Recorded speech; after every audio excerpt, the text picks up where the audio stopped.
నిధుల్లేక పంచాయతీల అభివృద్ధి అటకెక్కింది. రోజువారీ ఖర్చులకు కూడా డబ్బు లేని పరిస్థితి నెలకొంది. దీంతో అనేక గ్రామాలు వెలవెలబోతున్నాయి. ఇంతకీ తెలంగాణలో స్థానిక సంస్థల ఎన్నికలు నిర్వహించేది ఎప్పుడు? ఇప్పట్లో ఎలక్షన్లు ఉంటాయా, ఉండవా? పల్లె పోరుపై కాంగ్రెస్ తర్జన భర్జన పడుతుంటే విపక్షాలు బస్తీమే సవాల్ అంటున్నాయి. ముఖ్యమంత్రి రేవంత్కు లోకల్ టెన్షన్ పట్టుకుందా? రిజర్వేషన్ల అంశం భయపెడుతుందా? ప్రభుత్వానిది ఓటమి భయమా, లీగల్ టెన్షనా?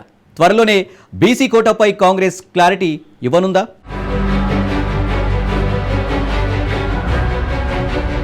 టీ కాంగ్రెస్ లీడర్లకు లోకల్ టెన్షన్. బీసీ రిజర్వేషన్లపై భిన్న స్వరాలు. ఏడాదిన్నరగా పాలకులు లేరు, పట్టించుకునే నాథుడే లేడు. దేశానికి పట్టుగొమ్మలని చెప్పుకునే గ్రామాల్లో పరిపాలన పడకేసింది. తెలంగాణలో స్థానిక సంగ్రామం సస్పెన్స్ థ్రిల్లర్ మూవీని తలపేస్తోంది. స్థానిక పోరు ఇప్పట్లో ఉండేనా అన్నది $1 మిలియన్ ప్రశ్నగా మారింది. తెలంగాణలో అధికారానికి వస్తే బీసీలకు 42% రిజర్వేషన్లు కల్పించి స్థానిక సంస్థల ఎన్నికలకు వెళతామని కాంగ్రెస్ హామీ ఇచ్చింది. సర్పంచుల పదవీకాలం ముగిసి నెలలు గడుస్తున్నా ఎన్నికలకు అడుగు ముందుకు పడ్డం లేదు.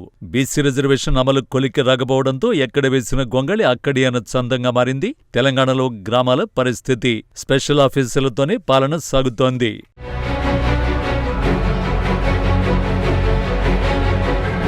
లోకల్ బాడీ ఎన్నికలు సెప్టెంబర్ 30 లోపు నిర్వహించాలనే డెడ్ లైన్ను ప్రభుత్వానికి విధించింది తెలంగాణ హైకోర్టు. దీంతో అధికార కాంగ్రెస్ నేతలు తమ ముందున్న మార్గాలను అన్వేషిస్తున్నారు. పొలిటికల్ అఫైర్స్ కమిటీలో స్థానిక సంస్థల ఎన్నికల నిర్వహణపై చర్చ జరిగింది. అయితే ముఖ్య నేతలు భిన్న స్వరాలు వినిపిస్తున్నారట. బీసీ రిజర్వేషన్ అమలు చేసిన తర్వాతే ఎన్నికలకు వెళ్లాలంటున్నారు. లేదంటే ఘోర పరాజయం తప్పదంటున్నారు. మాజీ ఎంపీ వి హనుమంతరావు లాంటి సీనియర్లు ఇప్పటికే CM Revanth, T Congress incharge Meenakshi Natarajan దృష్టికి తీసుకువెళ్లారట.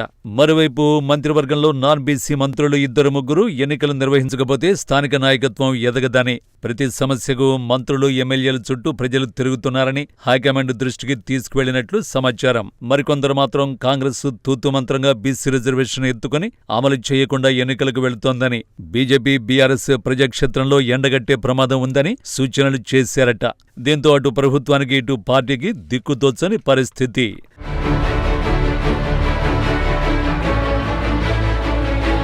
బీసీ రిజర్వేషన్ అమలు విషయంలో అన్ని మార్గాలను అనుసరించడం ఉత్తమమని భావిస్తోంది రేవంత్ ప్రభుత్వం. రిజర్వేషన్ల అమలు విషయంలో ఎలా ముందుకు వెళ్లాలి, ఎలా వెళితే ప్రయోజనం కలగనుంది అనే కోణంలో స్థానిక సంస్థల ఎన్నికల నిర్వహణపై సబ్ కమిటీ సమాలోచనలు చేస్తోంది. న్యాయ నిపుణులను సంప్రదిస్తున్నారు ప్రభుత్వ పెద్దలు. అయితే రేవంత్ ప్రభుత్వం ముందు 3 మార్గాలున్నాయి. ఒకటి, బీసీ రిజర్వేషన్ బిల్లు ఆమోదం కోసం కేంద్రంపై ఒత్తిడి తెచ్చేందుకు సుప్రీంకోర్టును ఆశ్రయించడం. రెండోది, హైకోర్టు విధించిన సెప్టెంబర్ 30 డెడ్ లైన్ మరింత సమయం కోరడం. మూడోది, ఆగస్టు 29న జరిగే కేబినెట్ సమావేశంలో బీసీలకు 42% రిజర్వేషన్ కల్పిస్తూ జీవో ఇవ్వడం. ఇలా అన్నింటిపై ఆలోచనలు చేస్తోంది కాంగ్రెస్. ఆగస్టు 28లోగా సబ్ కమిటీ నివేదిక ఇవ్వనుంది. ఆ రిపోర్టుపై చర్చించి లోకల్ బాడీ ఎలక్షన్లపై రాష్ట్ర సర్కార్ ముందడుగు వేసే ఛాన్స్ కనిపిస్తోంది.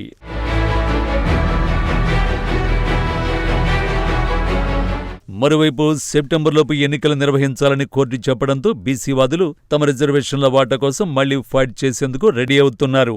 అన్ని పార్టీలను కూడగట్టడం, ప్రభుత్వ నిర్ణయాన్ని ప్రభావితం చేయడం, కోర్టుల ముందు నిలవాల్సిన అనివార్యత ఏర్పడితే నిలిచి గెలిచేలా వ్యూహరచన చేయడంపై దృష్టి పెడుతున్నారు. బీసీ రిజర్వేషన్ల అంశం దేశవ్యాప్తంగా చర్చకు దారితీస్తుండటంతో తెలంగాణ స్థానిక ఎన్నికలు తదుపరి వచ్చే సార్వత్రిక ఎన్నికల దశను మార్చనున్నాయి. బీసీలను మచ్చిక చేసుకునేందుకు 42% చట్టబద్ధ రిజర్వేషన్లు ఇచ్చేలా సర్కారు జీవో ఇచ్చినా, ఆర్డినెన్స్ తెచ్చినా, గెజిట్ విడుదల చేసినా మళ్లీ ఎవరైనా కోర్టుకు వెళితే ఎలా అనేది బిగ్ క్వశ్చన్. రాజకీయ పార్టీలు నేరుగా వెళ్లకున్నా ప్రైవేటు వ్యక్తులు కోర్టుకు వెళితే ఎలా అనే సంశయం అందరి మదిలోనూ మెదులుతోంది.